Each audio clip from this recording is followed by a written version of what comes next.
کہ اسے خطابت کے لیے نہ پڑھا جائے، اسے فقط ثواب کے لیے نہ پڑھا جائے، اس کو عملی زندگی کے نفاذ کے لیے پڑھا جائے۔ ہمارے ہاں کوئی بندہ نئی دکان شروع کرتا ہے تو وہ کہتا ہے میں نے پہلے تلاوت کرانی ہے۔ میرا گمان ہے، اچھا گمان میرا یہ ہے کہ ہو سکتا ہے وہ اسی لیے تلاوت کراتا ہو کہ میں تجارت اس طرح کروں گا جس طرح قرآن نے بتایا۔ میرا خیال ہے اسی لیے کراتے ہوں گے۔ سویرے آ کے جو صبح صبح دکان پہ قرآن شریف پڑھتے ہیں اسی لیے پڑھتے ہوں گے کہ میں ساری تجارت قرآن کے طریقے کے مطابق بیان، اسی لیے پڑھتے ہوں گے نا۔ ایک ایسی عجیب بات ہے کہ وہ جس قرآن کی تلاوت سے آغاز کرا رہا ہے اس قرآن کے مطابق وہ تجارت کرنے کو تیار ہی نہیں ہے۔ قرآن مجید صحیفہ انقلاب ہے۔ میں پڑھ رہا تھا کہ اب نہ آہستہ آہستہ انسان چونکہ تنہائی پسند ہوتا جا رہا ہے، اسمارٹ فون جن کے ہاتھوں میں ہوتا ہے وہ چاہتے ہیں کہ ہمیں ڈسٹرب کوئی نہ کرے، 2 4 5 گھنٹے اکیلے بیٹھنا پڑے تو اب انسان بور نہیں ہوتا، چونکہ اس کی ایک الگ سے اس کو کمپنی ملتی ہے۔ تو بعض ممالک میں اب یہ ہوا ہے کہ میاں بیوی کا رشتہ اور تعلق اور نکاح سے پہلے جس طرح کا بھی کہیں کچھ طریقہ ہے، اس سے پہلے وہ چاہتے ہیں کہ بچے اور بچیوں کو کچھ کورسز کرائے جائیں، کیونکہ بالکل تنہا رہنے کے عادی ہیں تو شادی زیادہ چلتی نہیں، برداشت نہیں کر پاتے۔ اس پر باقاعدہ موٹیویشنل اسپیکرز کو بلایا جاتا ہے، ان سے کچھ ذہن سازی کرائی جاتی ہے، ان کو ذہنی طور پر تیار کیا جاتا ہے، کسی اور کو بھی برداشت کرنا ہے۔ اور یہ مرض صرف بچوں میں نہیں بچیوں میں بھی پایا جاتا ہے۔ وہ لائف بڑی آسانی والی ہے، آسودگی والی ہے، اور لاڑ پیار کے نام پر ہی بچے خراب ہوتے ہیں نا جی۔ ہم نے کبھی بچی سے کوئی کام نہیں کہا تو آپ نے غلط کیا نا، کوئی کام نہیں کہا، کہنا چاہیے تھا۔ وہ اپنے بچوں کی ذمہ داریاں کیسے اٹھائے گی؟ اب اس پر مختلف لوگ اپنی اپنی رائے دیتے ہیں، اس پر لوگ بڑا کچھ لکھتے ہیں، کہتے ہیں میاں بیوی کے حقوق پر۔ اور یہ بھی بات ہمیشہ ذہن میں رکھیں کہ گھر میں ساری آسانیاں موجود ہوں لیکن میاں بیوی کی آپس میں محبت نہ ہو تو اس گھر میں رہا نہیں جا سکتا۔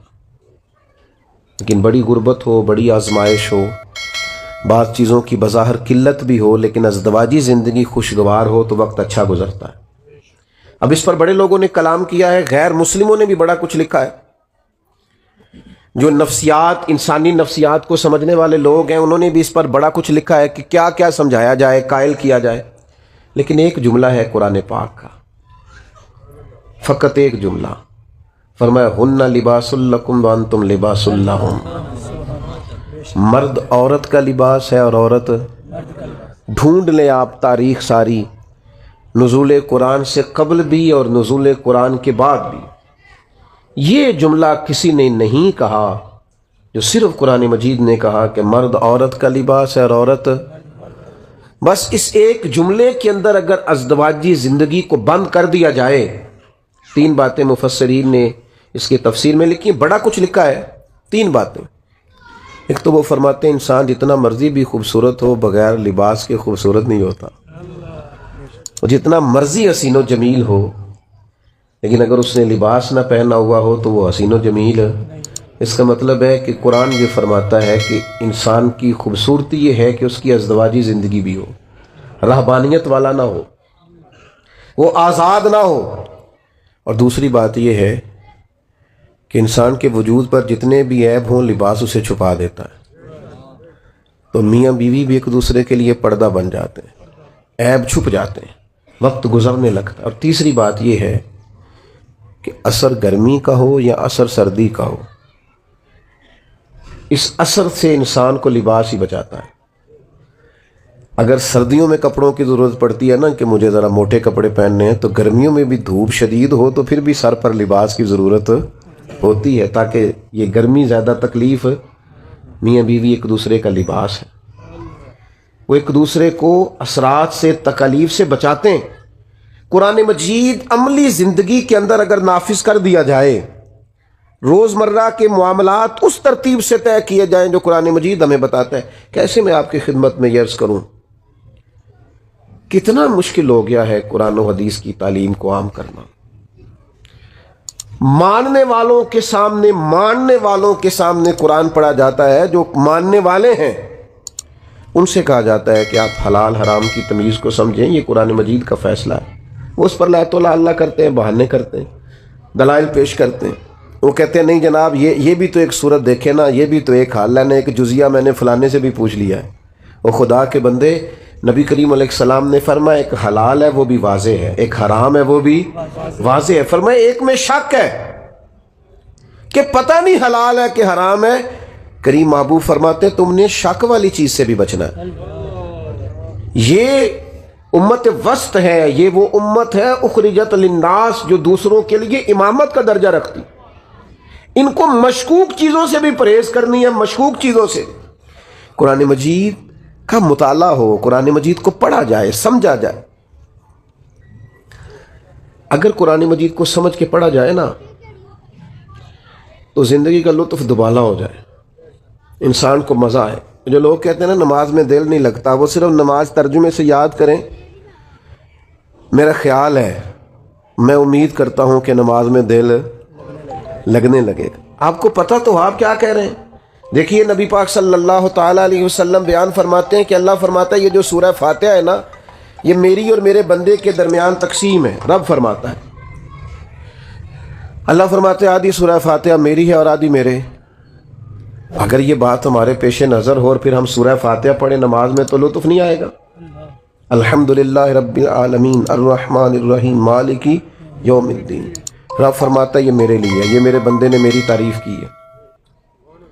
اور جب اس نے کہا نا ایاک نعبد و ایاک نستعین، تو یہ اس نے رب کے حضور اپنی عاجزی کو پیش کیا ہے۔ اور اب جب اس نے کہا نا اہدنا الصراط المستقیم، تو اب بندے نے اپنی بات شروع کی۔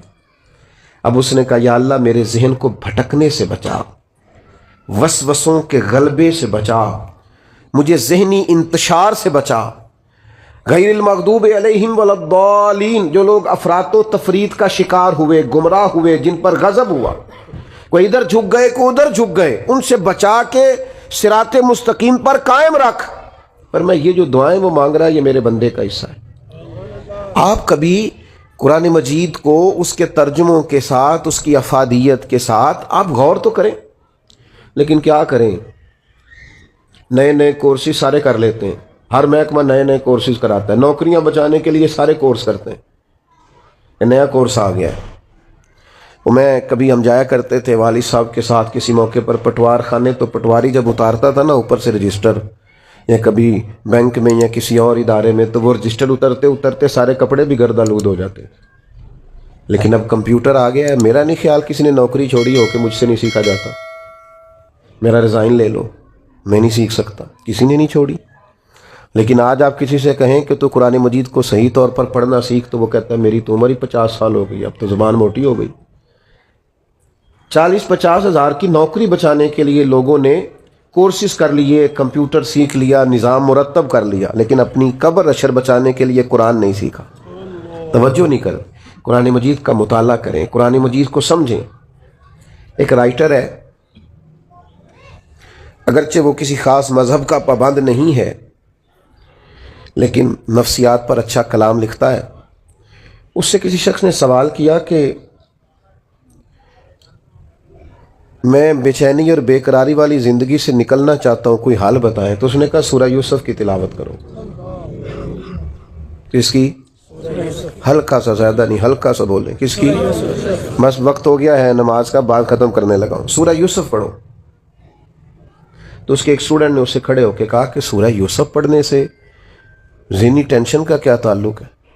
تو اس نے کہا سورہ یوسف تمہیں بتائے گی، کبھی کبھی انسان بڑا لاڈلا ہوتا ہے اور کبھی کبھی وہ تماچے کھا رہا ہوتا ہے۔ وہی انسان ہوتا ہے جو کبھی کنویں میں ہوتا ہے اور کبھی مصر کا شہزادہ ہوتا ہے۔ سورہ یوسف تمہیں بتائے گی کہ یہ جو انسان کے زندگی کے پیچ و تاب ہے نا، لقد خلقنا الانسان فی کبد، قسمیں اٹھا اٹھا کے اللہ نے کہا ہم نے انسان کو مشقت میں رہتا ہوا پیدا کیا۔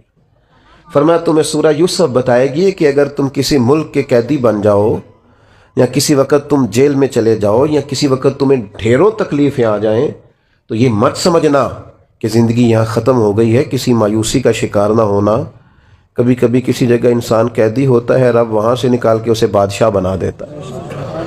اپنی زندگی کے پورے پیچ و تاب کو سمجھنے کے لیے، اتار چڑھاؤ کو سمجھنے کے لیے قرآن مجید کو پڑھا جائے۔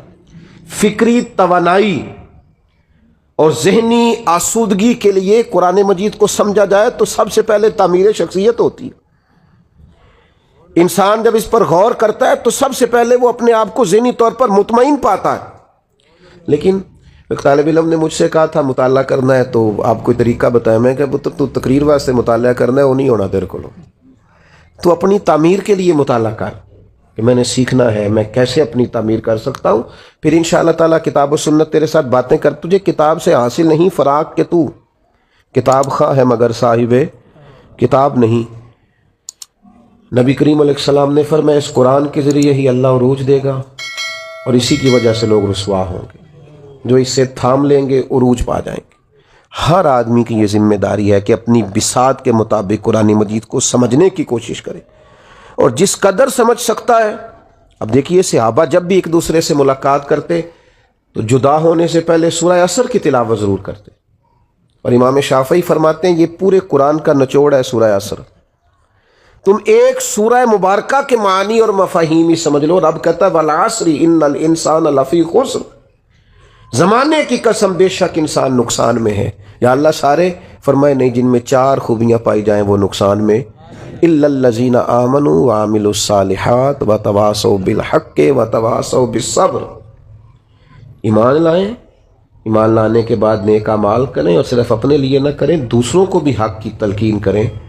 اور جب انسان حق بات کہتا ہے تو اسے تکلیف بھی آتی ہے۔ فرمایا وتواصوا بالصبر، اب ایک دوسرے کو صبر کی نصیحت بھی کریں۔ ایمان، اعمال حسنہ، تاکید حق، تلقین حق اور تاکید صبر، یہ مکمل دین ہے ایمانیات کے بعد۔ لیکن شرط یہ ہے کہ اس صورت کے پہلو کے مطابق، اس کی تعلیم کے مطابق اپنی زندگی کو گزارا جائے۔ کچھ توجہ کریں قرآن مجید پر، اس پر غور کریں، اس کو گہرائی اور گہرائی سے پڑھنا شروع کریں، اور اس کے مطابق دوسروں کو تو تلقین کریں گے لیکن اس کا درجہ دوسرا رکھیں، اپنے روزمرہ کے معاملات اس کے مطابق ترتیب دیں۔ اللہ تعالی ہماری حاضری کو قبول فرمائے۔ وما علینا الا البلاغ۔